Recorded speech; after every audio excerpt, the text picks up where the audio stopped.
大家好，欢迎光临大鱼食堂。今天我们来做酸种面包。一份面团，我用了2种不同的最终发酵方法，来比较一下发酵的时间对面包的组织和口感能产生怎样的影响。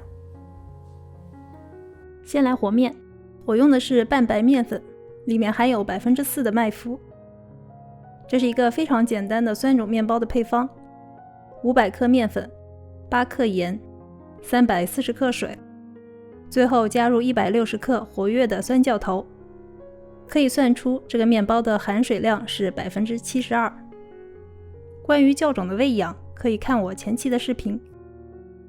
不同比例的酵种做出来的面包风味不同，我用的酵种量比较大，因为这样发酵时间短，面包的酸味会比较淡。我们用天然酵种是希望面包充满麦香，而不是醋味。把所有材料混合后静置20分钟。20分钟后，手指沾水，把面稍微揉一揉，拉扯下面团，可以发现面筋已经开始形成。揉面的过程比较粘手，可以请厨师机帮忙。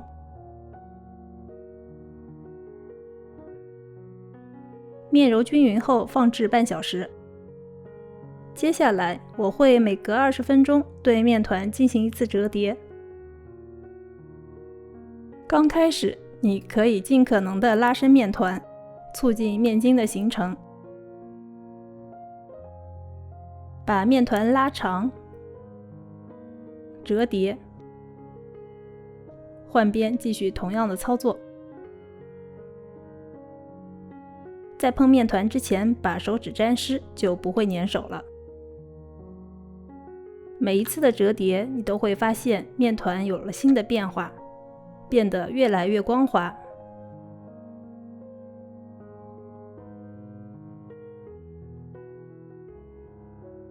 就欧包而言，折叠的次数并没有特别的讲究，折3次、5次，更多的都有。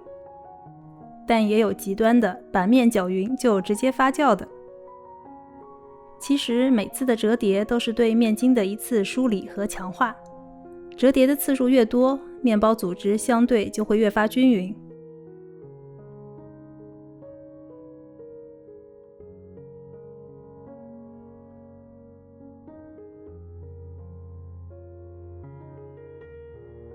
3次折叠后，面团已经非常光滑，而且不粘手了。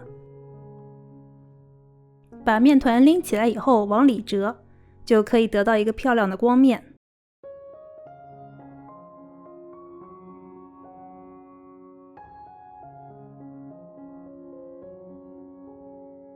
我在2个小时内对面团进行了7次折叠。在第7次的时候，因为已经发酵的原因，面团并不像前面几次那样可以拎得那么高了。这也是最后一次折叠。之后面团在室温下发酵了2个小时。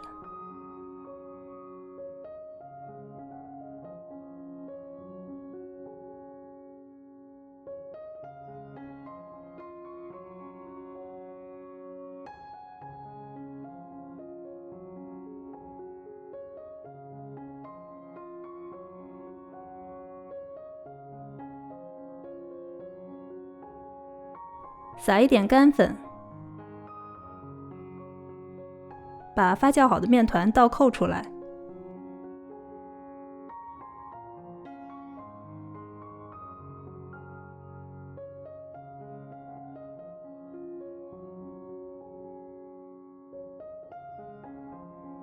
切成2份。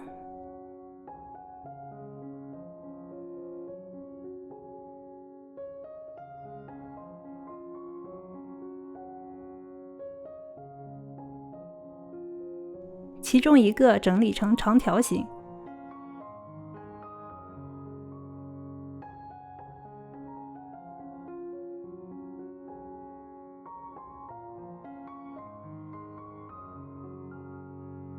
放在藤篮里。这种垫了布的藤篮基本不粘，只要撒少量干粉就可以了。盖上一块厨房布，放在塑料袋里，放冰箱冷藏发酵12小时。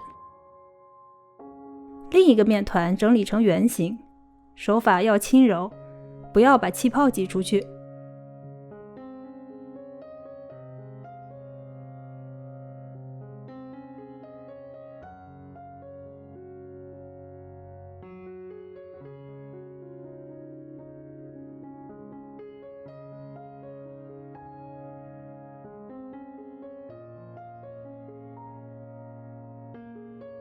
没有垫布的藤篮需要大量干粉防粘，但是烤出来的面包会有漂亮的纹路。盖上厨房布，室温发酵40分钟。这时用250摄氏度预热烤箱和铸铁锅。发酵完成后，把面团倒进铸铁锅，割包。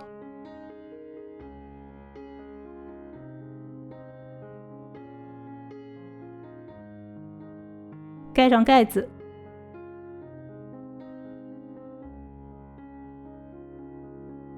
用250摄氏度烤20分钟，20分钟后移走锅盖，再用200摄氏度烤15分钟。烤好的面包敲起来会有空空的声音。切开看一下组织。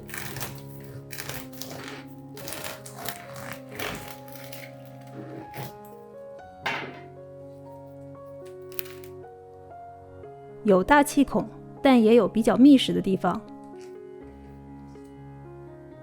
面包总体来说口感还是相对松软的。12小时后，另一个冷藏发酵的面团差不多长到了 1.5 倍大。提前预热烤箱和铸铁锅，面团不用回温，直接烘烤。冷藏过的面团割包相对容易些。烤的温度和方法跟前一个完全一样。烤好的面包外形饱满，表皮薄脆。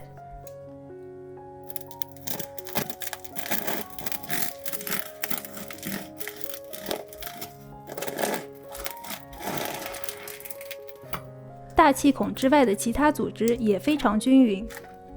口感上来说，隔夜发酵的面包内部更加松软。口味层次也更丰富，当然酸味也会相对明显一点。两种发酵方式做出的面包都是不错的，你可以根据自己的时间和口味做合理的安排。如果你喜欢我的视频，欢迎点赞订阅。感谢收看，我们下期再见。